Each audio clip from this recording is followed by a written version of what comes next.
Unlike new and used cars and also the real estate situation, our trusty TVs are getting cheaper by the day and also more varied than ever before in terms of tech and features.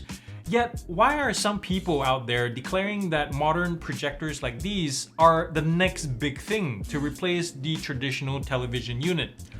I personally would like to have what they're smoking, but really guys, from a strictly objective point of view, projectors today have advanced so much that they rival most mid to high-end TV displays, even if, granted, projector tech doesn't come cheap.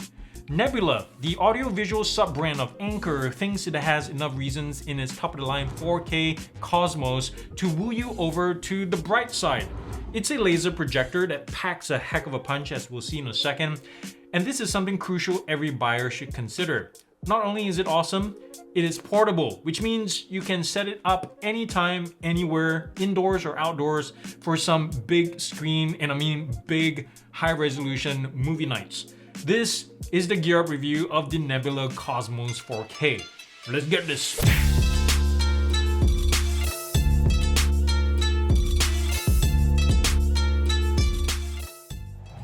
The Cosmos 4K is Nebula's top-tier 4K 3840 by 2160 laser phosphor DLP projector with a lamp life of 30,000 hours.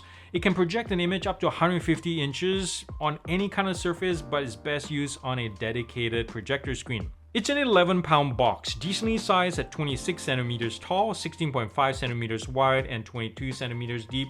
Everything is really well built. The plastics are really nice, not too hollow. Really nice large carry handle to tote this around. If you want to, you can flip it upside down to use this as a kickstand.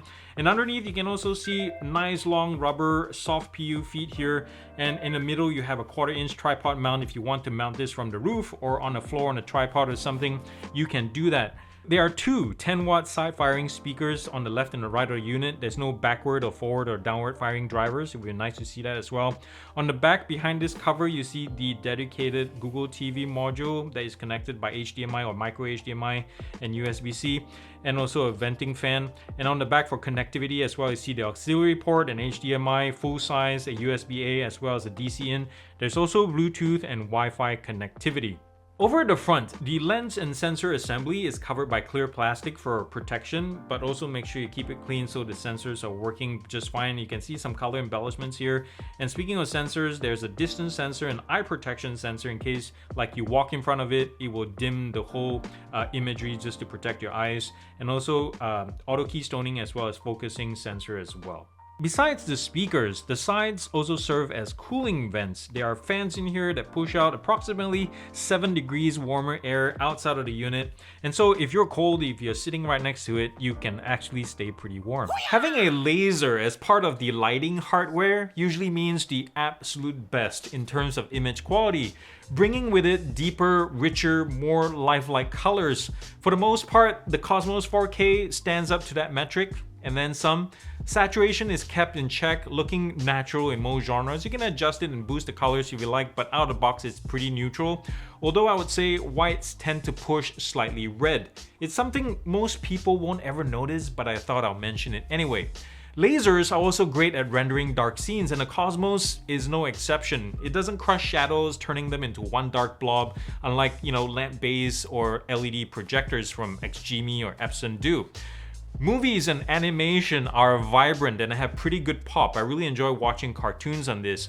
If there is one kink in the imagery department, I would say brightness. 1840 ANSI lumens is pretty powerful in and of itself, but it's rather low for a laser, and especially a laser of this size.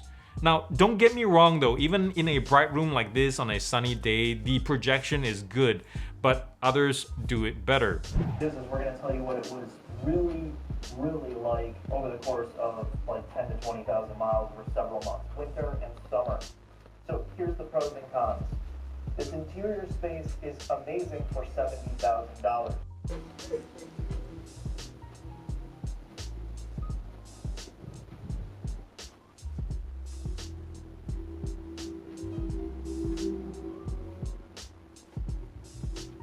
And also the LED status light, and the two mics on board are all on the left ear cup. The right side is as clean as a whistle. Not bad. The two 10-watt speakers, as you can hear, can fill a large room easily. but honestly, you probably want to pair it with some external speakers to match the great images that come out of this thing with equally great sound. Save $10 when you spend $30 on Tide and Downy.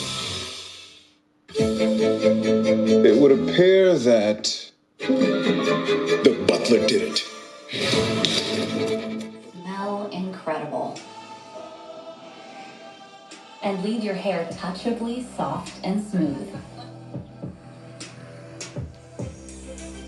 Herbal essences. Do you see this right here? This little block is the Google TV module that plugs into the back of the unit like so, and is nicely accessible under a vented cover. This is not a very common practice, but it has a good point here. Did you know that this is self-contained, which means when you're on the road or on vacation, you can actually take this module with you and plug it into another TV at your Airbnb or hotel room for Google TV on the go. Pretty cool, right? Unlike the smaller Nebula Capsule 3 Laser, the SoC on the Cosmos 4K is actually pretty decent. Overall speed is just quick enough to be smooth, like all the primary functions run with a certain verve that I struggle to find on the Capsule 3. Like Google TV is fluid while navigating menus is at least not sluggish. Which, however, leads us to, it's only when you start to ask more from the quad-core chipset is when things begin to skip a step or two. I really wish this had more power and RAM to run racing or FPS games, for example, at max quality, because gaming on a screen this large can be pretty darn awesome, but in this case, it's kind of limited. Here's an odd, incongruent ergonomic misstep, and it's really hard to forgive it in this case. You can't access projector settings with the settings button on the remote. Oh no, this button is reserved for Google TV settings only. So if you need to fine-tune image sharpness or play around with keystoning, you're forced to get out of the comfort of your seat, walk over to the projector, and make your adjustments with the capacitive buttons at the top of the Cosmos right here.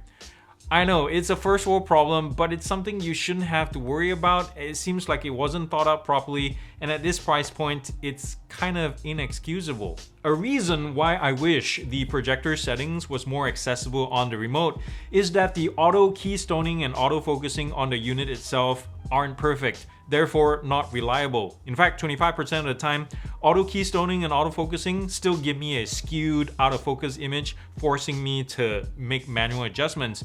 It's as if Nebula's sensors and algorithm couldn't agree and then they just give up on trying. And I hope Nebula pushes out a firmware update to fix this problem. One major obstacle for most buyers, especially those who are used to Anker's traditional philosophy of offering a lot of features for a reasonable price compared to other OEMs, will be the price of entry of this thing. And to be honest, I almost choked on my cup of tea when I first saw the $2,000 price tag on this. And compounding the initial cost with the problems I just mentioned a second ago and the competition out there, it really makes for a harder sell. I think it prudent to talk about the price yet again. The Cosmos 4K comes in at just under $2,000, even though it goes on sale pretty often nowadays. That kind of money spent on what is essentially a glorified television set could easily make most people's eyes water and butts pucker. But allow me to say this, and I can't believe I am, here's where I think it does make sense. First, this projector could be ideal for minimalists, those who prefer something less bulky and less permanent in whatever room or space they have. You bring it out when you need to host guests or watch a show, and then put it away in a cabinet after you're done. Easy peasy. And secondly, perhaps instead of buying multiple TVs per household, it might make better sense to buy the Cosmos and set it up in whichever space you need a big screen at any given time. Who doesn't like the flexibility and freedom of showing off that sharp like 4K imagery in their man cave 1 second, and then in the living room another, and then over to the neighbor's backyard to watch the game? So with all that said, I'm gonna give the Nebula Cosmos 4K Laser a GearUP score of 8.2 out of 10, and this is how I broke it down to get the final score. If you have any questions about how I got there and about the content in general, feel free to comment down below. So thank you so much for watching this video and for being here this very moment. And before I end this video, I also wanted to do a shout out to a whole bunch of people, not by name because there's so many of y'all, who have helped us out during our time of having a new baby. Our baby is only 2 months old right now at this point, but since birth, we've been shown love and support from my family, my wife's family, and a whole bunch of friends and church friends and such who have brought us meals and shown all kinds of, showered us with gifts and all that kind of stuff, and it's super awesome.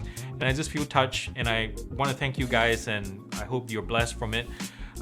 Guys, also thank you again for watching this. Please show your support. If you'd like to send me a tip or something, buy me a cup of coffee, do so with super thanks down below on Patreon. Subscribe, thumbs up if you like this video. Check out my playlist. There's a whole bunch of other things that I review. And please come back the next time. And remember also to do something good and loving for somebody in this world, because guess what? The world needs it more than ever, and it starts with you. I love y'all very much. Peace out and God bless.